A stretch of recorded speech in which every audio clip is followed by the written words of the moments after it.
Hello, everybody.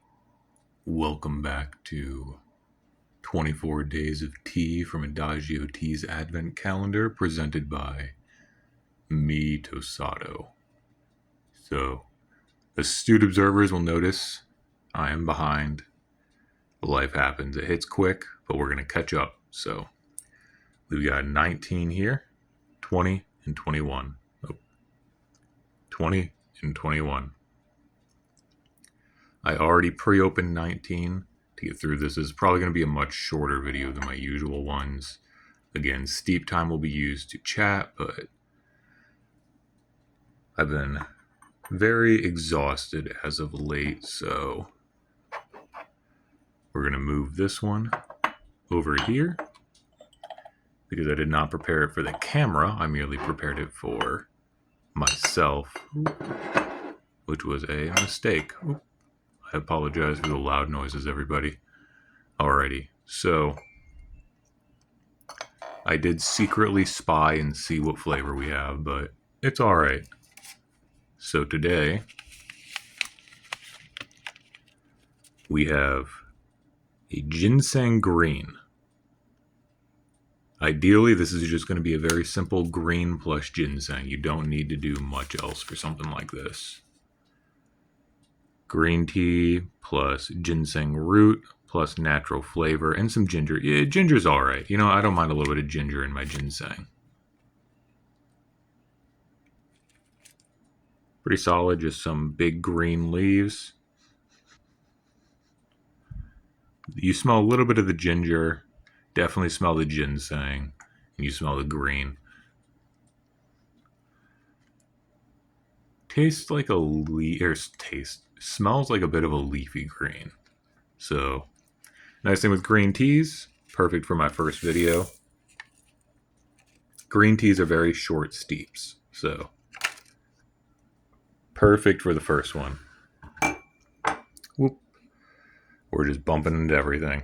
I take a break for 3 days and I forget how to record these tea videos, I'm telling you guys.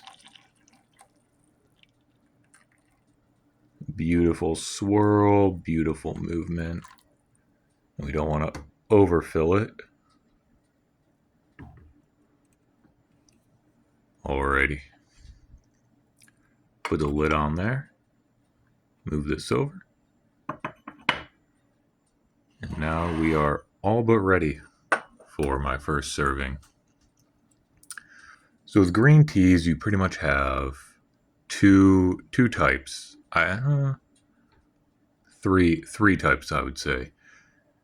And this is just based on flavor, not literal. So you get some greens that are very like leafy taste, some greens that are a very like grassy taste.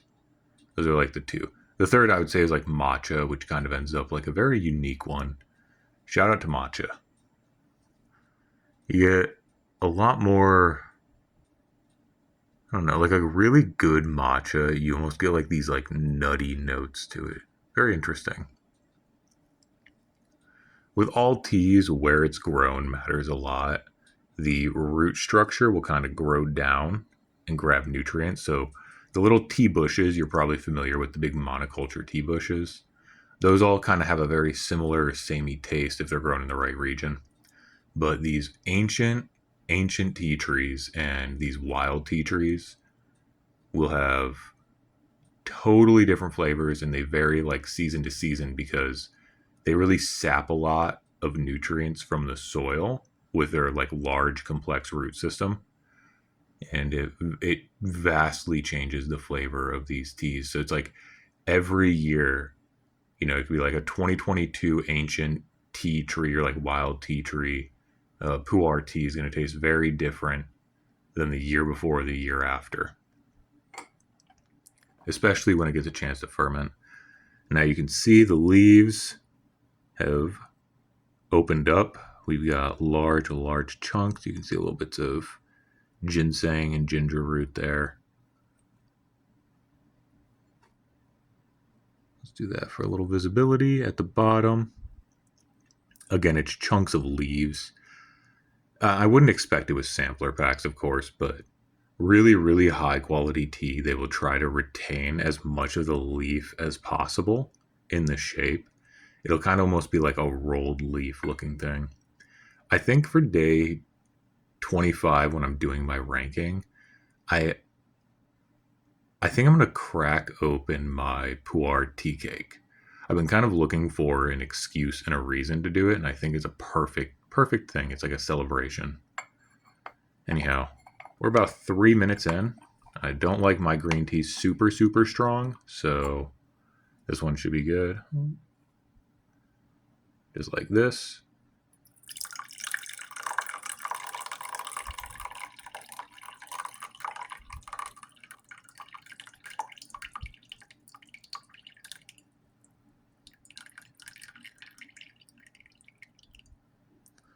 That is a very intensely green tea. Very interesting. Shout out to that. I know on camera it looks a little more yellowy than it is. I mean, it's still yellowy, but you can see a lot of green to it. A little foggy. I would say that's very likely from the. Oh, I mean, you can see a little particulates at the bottom here. That'll cause it. And then when you add like flavoring or oils, all those little tiny things, they kind of add to it too. So,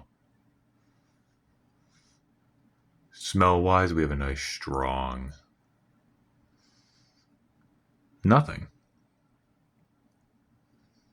Very subtle. But a nice green. It does smell very leafy. All right. Yeah, oh, no, there's a little hint of that ginseng scent. So we get a little bit of that ginseng scent. I don't really smell the ginger, surprisingly. We'll see how it tastes.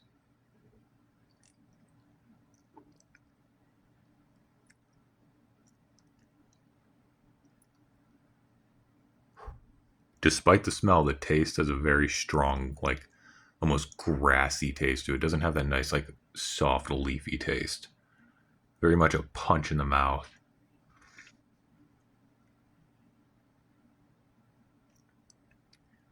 Once you get past that, you get those little hints of ginseng afterwards. Feeling good. Not really getting the ginger through though.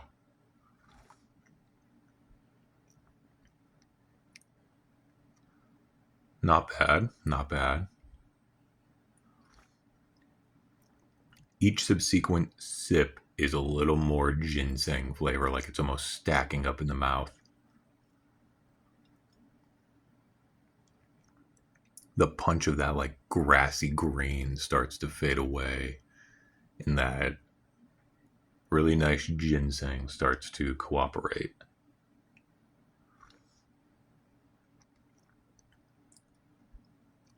Really not getting the ginger. That's fine. It may be acting as like a balancer to the ginseng or a complementary taste to it. Because it doesn't specify, like, even the name doesn't really have ginger on there, so it's not supposed to be a big part of it, presumably. But yeah, looking good, feeling good.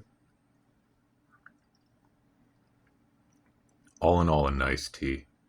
Nothing wrong with it.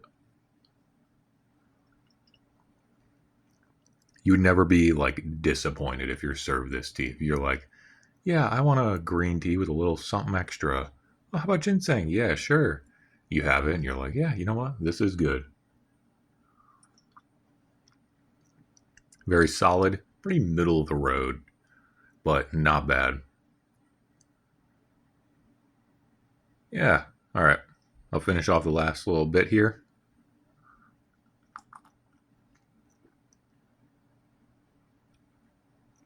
Kind of letting it float around in my mouth a little more to see if any other flavors start to flower through it.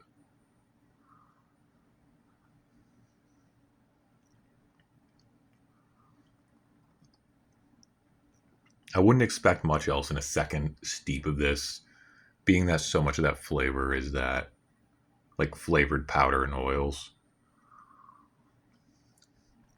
I would expect a very like low to mid second steep, pretty much just green. But a good steep, a good taste, and not bad.